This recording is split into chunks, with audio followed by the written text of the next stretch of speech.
살다 살다 이런 일도 있네요. 참 기가 막히고 왜 하필 저에게 이런 일이 생겼다는 게 화가 납니다. 저는 남편의 바람을 직접 제 두 눈으로 목격했습니다. 참 우습게도 제 친한 언니의 집에 잠깐 들른 후 주차장으로 내려갔는데 남편의 차량으로 보이는 차가 있더군요. 그래서 다가가 봤더니 어떤 여자와 입을 맞추는 겁니다. 남편은 제가 그 모습을 보게 되어서 그런지 자신의 바람을 순순히 인정했어요. 저는 그 즉시 남편의 뺨을 사정없이 내리쳤고 남편은 저를 제압할 수 있었지만 그저 저에게 뺨을 내주고 그 여자는 저를 피해 달아나더군요. 달려가 잡을 수도 있었지만 그 순간은 그 여자 같은 건 보이지 않았어요. 아이 때문에 집으로 가지 않고 주차장에서 저는 남편에게 그 여자에 대한 것을 모조리 얻어낸 후 다음날 남편의 내연녀였던 여자에게 찾아가 사과를 받아냈고 남편은 그 여자와 헤어질 것을 저와 약속하였습니다. 그리고 그 뒤로 저와 남편은 아이 때문에 말 그대로 쇼윈도 부부가 되었습니다. 저희 사이에는 6살짜리 아들이 하나 있기 때문에 아이가 성인이 될 때까지는 거짓된 부부의 생활을 연기하기로 했습니다. 저는 아이만을 바라보면서 여자의 자존심을 버리고 엄마의 도리를 다하기로 했습니다. 그렇기 때문에 남편이 미치도록 더럽고 싫었지만 아이의 앞에서는 최대한 티를 내지 않았어요. 남편은 그날 이후로 아이에게도 더 좋은 아빠가 되기 위해 노력했고 저에게도 더 잘 보이려고 노력하는 것 같아 보였습니다. 하지만 이미 저는 남편에 대한 정이 모두 떨어진 지 오래였고 남편이 잘 보이려고 애를 써도 저에겐 그저 더러운 놈이었어요. 동네 엄마들 사이에서 바람났다는 소문이 돌게 되면 아이에게 영향이 갈 수 있으니 최대한 사이가 좋은 부부인 척 연기를 했죠. 하지만 저희 부부는 아이 관련 이야기가 아니면 한마디도 나누지 않았고 양쪽 집안에서도 남편이 바람을 핀 사실을 모르고 있었기 때문에 시댁과 친정을 찾아뵙기가 참 힘들더라고요. 그런데 이 미친 자식이 정신을 차리지 못했는지 그새 또 바람을 피웠습니다. 그런데 그 사실을 아들이 목격했다는 게 용서가 되지 않았습니다. 그래서 제가 엄청난 난리를 치게 만든 가장 큰 이유 중에 하나였어요. 남편 놈 알고 보니 저를 철저하게 속이고 생활하고 있었어요. 남편의 생활이 어땠냐면요. 남편이 당분간은 일주일에 2번은 야근을 해야 한다고 했습니다. 솔직히 회사에서 높은 지위를 맡고 있어서 굳이 남편까지 안 나가도 되지 않나 생각하고 말했더니 남편은 직원들에게 모범이 되어야 한다면서 그렇게 야근도 하고 심지어 격주로 토요일에 가끔 일도 했는데 저는 남편의 회사 사정을 잘 모르니까 그런가 보다 했었습니다. 그런데 남편의 회사는 야근뿐만이 아니라 토요일도 근무를 하지 않는다고 하더군요. 이 사실을 알고 그동안 속은 배신감에 치가 떨렸습니다. 그리고 남편의 바람도 이놈이 다시 피고 있는지 몰랐는데 어느 날 아이와 함께 집으로 오는 길에 아이가 저에게 물어볼 게 있다고 했습니다. 엄마, 아빠는 왜 다른 이모랑 뽀뽀해? 그게 무슨 말이야? 아빠가 다른 이모랑 뽀뽀했어. 아빠는 엄마도 좋고 이모도 좋은가 봐.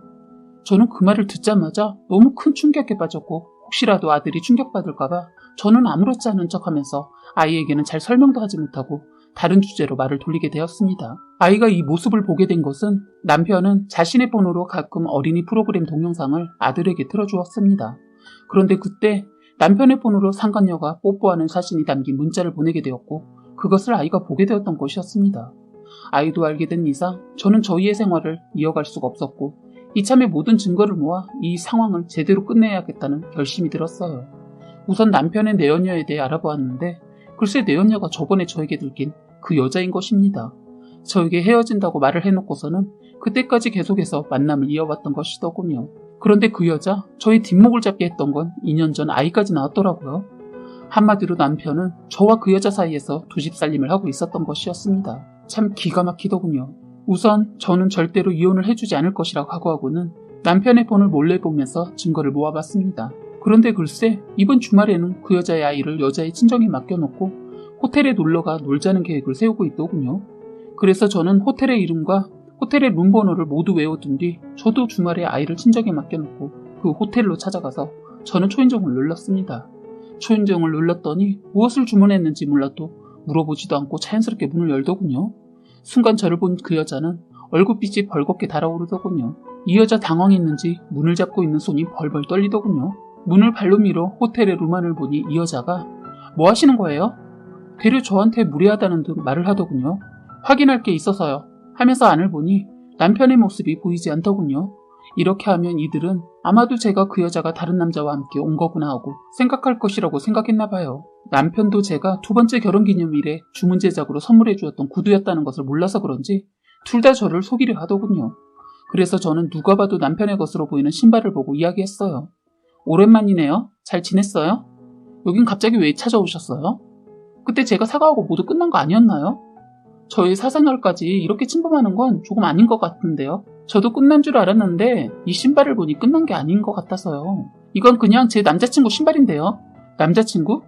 신발이 저희 결혼기념일 생일로 주문 제작한 제 남편의 신발과 똑같네요.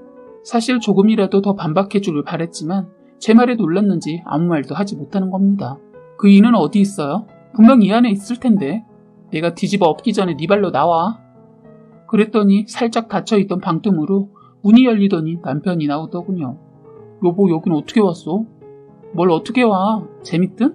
3년 동안 정신을 좀 차린 줄 알았는데 이렇게 뒤통수를 쳐? 솔직히 우리 부부 사이도 안 좋고 나도 남자인데 아무것도 안 할 수 없잖아. 다 자기 탓이야. 그럼 얘는 욕구 해소용이고 나는 너 기살려주는 간판이니? 나도 지난 몇 년간 힘들었어. 너한테 바람 폈던 거 들키고서는 다시 잘해보려고 노력했는데 너는 받아주지도 않았잖아. 무릎을 꿇면서 빌어도 모자랄 판에 적반하장으로 나오는 남편의 모습에 치가 떨리고 화가 솟구쳤어요. 그래서 애까지 낳은 거야? 내가 받아주지도 않아서? 나랑 이혼하고 저 여자랑 그 애 새끼랑 3살인 차리려고? 제가 2살 된 아이가 있는 것까지 알 줄은 몰랐는지 엄청나게 당황해하는 겁니다. 여보, 미안해. 내가 얘랑 끝낼게. 정말 미안해. 하니까 그 여자 발끈하면서 예전과 다른 모습을 보이더군요. 뭐? 나랑 끝내겠다고? 민서는? 어떻게 끝내겠다는 거야? 이제 곧 이혼할 거라며. 이혼 소송 밟고 있다며. 하자 남편 놈이 야, 넌 닥쳐. 난 와이프랑 윤서 없으면 못 살아. 남편이 이렇게 나올 줄은 몰랐는지 상간녀가 화를 내면서 소리를 지르더라고요. 야, 너 때문이잖아. 너가 우리 바람핀 거 처음 알았을 때 이혼 순순히 해줬으면 이런 일 없잖아. 내 딸 절대로 아빠 없이 못 살게 안 할 거야. 당장 이혼해. 이러는 겁니다. 그래서 그 여자가 얼마나 큰 잘못을 저지르고 무모한 짓을 하고 있었는지 알려줬습니다. 내가 네 뜻대로 해줄 것 같아? 아니. 저 남자 평생 내 옆에서 죄책감 느끼면서 기어 살게 만들 거야. 난 절대 이혼 못해. 아니, 안 해줄 거야. 난 네가 불륜녀라는 사실과 네 딸이 불륜으로 맺어진 관계에서 나온 아이라는 거 평생 동안 뒤에 따라다니게 만들 거야. 두고 봐. 순간의 즐거움으로 맺어진 관계가 너의 인생을 얼마나 망가뜨리게 할지 상상도 하지 못할 정도로 만들 거니까. 했더니 겁없이 인연이 어디서 버림받은 년 주제에 입을 놀려? 네가 행동을 똑바로 안 하니까 네 남편이 바람이 나는 거 아니야. 되려 저한테 공격을 하길래 팩트를 알려줬습니다. 넌 미쳤니? 어디서 걸레를 물었나? 야, 네가 지금 그 별거 아닌 사랑 노름에 놀아나느라 드라마 주인공이라도 되는 줄 아는 것 같은데 사람들한테 너는 그냥 유부남이랑 놀아난 더러운 상간녀일 뿐이야. 정신 차려, 녹 빠진 거사. 했습니다.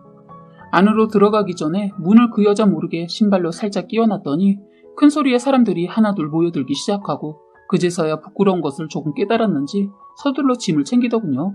그러더니 너 두고 봐. 내가 어떻게 나오나. 말하고 사라지려고 하더군요. 솔직히 우스웠어요. 남의 남편과 놀아나면서 마치 자기가 비련의 여주인공인 양 마냥 이 사랑이 영원할 것처럼 행세하는 이 여자가 참 병신 같아 보이더군요. 짐을 챙겨서 나가려는 상간녀의 머리채를 붙잡고 어딜 가냐며 뺨을 후려쳤습니다. 이 여자는 자기가 맞을 거라는 건 상상도 못했는지 얼이 빠졌어요. 그러다 정신이 들었는지 갑자기 저에게 달려드는 거예요. 그래서 제가 남편에게 너 지금 얘 안 말리고 뭐해? 정신 차려. 너도 나한테 미친 짓 당하기 싫으면? 이라고 했더니 상간녀의 몸을 붙잡고 말리더군요. 저는 그 모습들을 사진을 찍어 시어머니에게 보냈어요. 호텔에서 준 가운을 입고 미친년처럼 달려드는 상간녀, 그리고 팔을 붙잡으며 말리는 남편. 둘의 모습이 참 더럽고 미친 것 같아 보였어요. 그리고서는 시어머니에게 문자를 보냈습니다. 당신 아들이 지금 이 여자와 놀아났고 심지어 2살짜리 아이까지 있다고. 나는 절대 이혼해주지 않을 거고 추악한 짓을 한 당신 아들의 집안에 찾아가서 인사를 드릴 용기가 없다고 했어요. 그리고 이제 이 문자 이후로 시댁을 찾아가는 일은 없을 거다라고 보냈습니다. 그리고 남편한테 말을 했어요. 내 엄마도 너의 그 추악한 더러운 짓 다 알게 됐으니까 이제 그 뒷일은 네가 알아서 해. 어머님이 아셨다는 것은 완전 끝장났다고 보면 됩니다. 보통 남자보다 무서운 사람이거든요. 뒷일은 시댁에 맡겼습니다. 저는 남편에게 그렇게 전달하고 그러고서는 그냥 저는 그 호텔방을 나왔어요. 집에 돌아와 소파에 앉아있으니 참 많은 생각이 들었습니다. 남편의 바람을 2번이나 목격하게 되고 상간녀와 소리를 지르며 싸웠던 몇 시간 전의 상황이 실제로 일어난 일인지 믿겨지지가 않았어요. 흥분했던 제 감정이 조금 진정이 되고 나니까 손이 벌벌 떨리더군요. 이틀 정도 지나고 남편은 집에 돌아왔고 시댁에서 맞고 왔는지 팔과 다리에 멍이 들어 있었습니다. 저는 남편에게 반강제적으로 모든 재산 제 앞으로 돌려놓았어요. 그리고 시댁에서도 한 번만 그 여자한테 가면 무슨 수를 써서라도 감옥에 쳐넣어버리겠다는 어머니 말에 순순히 말을 듣더군요. 지금은 그 일이 일어난 지 딱 2년이 지난 날이에요. 상간녀는 그날 이후 저 밑에 있는 지방으로 내려가 조용히 살고 있다고 들었습니다. 사실 끝까지 쫓아가서 그 동네에 소문을 퍼뜨리고 미친 것 마냥 집안을 박살내려 했지만 그 이후로 남편과 연락도 끊고 사라진 것 같아 그냥 두고 있습니다. 혹시라도 똑같은 일이 일어날 때를 대비하여 상간녀가 이사간 집의 주소도 알아두었어요. 그리고 나중에 알게 되었는데 어머님이 그 여자를 만나 깔끔하게 손봐주고 해결했다고 들었습니다. 어머님이 한 번만 더 남편한테 얼씬거리면 아이는 어머님이 기르겠다고 했더니 남편을 포기했다고 하더군요. 이런 상황을 다 지켜본 지인은 한 번 바람핀 사람은 또 핀다고 그냥 깨끗하게 헤어지고 홀가분하게 살라고 하는데 그냥 지금은 저를 내려놓고 아이만 생각하기로 했습니다. 아이가 성인이 되기 전에 제 마음이 다시 바뀔지도 모르겠지만 아직까지는 확고하네요. 그래서 현재 저는 남편과 이혼하지 않았어요. 이혼하는 것보다 곁에 두고 항상 죄책감을 느끼도록 하는 것이 저의 최대한의 복수라고 생각하기 때문이에요. 하지만 아이가 성인이 되고 나면 별거를 할 생각입니다. 계획도 있고 결심도 확고한데 제가 어느 순간 변해서 이혼을 할지는 모르겠네요. 바람이라는 것은 주변 사람들을 모두 망가뜨리는 행동인 것 같습니다. 제발 순간의 감정으로 주변 사람들의 삶을 망가뜨리지 말아줬으면 하는데 다들 너무 이기적인 사람들이 많아서 그런지 저 말고도 주변에 상처를 받는 사람들이 많네요. 아무튼 남편은 제 눈치 보고 쩔쩔매면서 반등신으로 살고 있습니다. 제가 겪은 배신감만큼 고통을 줄 겁니다. 돈 없고 시어머니한테 협박당해서 그런지 얌전하게 잘 지내고 있는데 또 한 번 저를 속인다면 그땐 제가 이놈을 무슨 수를 써서라도 감옥에 쳐넣고 말 거예요. 그 여잔 자기가 스스로 만든 무덤에 죄 없는 자식까지 고통을 받게 만들었지만 저는 끝까지 내 자식 밝게 자랄 수 있도록 아빠 노릇 제대로 하게끔 할 거예요. 이래서 다 자업자득이라고 하는가 봅니다. 사연은 여기까지였고요. 구독과 좋아요, 알림 설정 부탁드리겠습니다.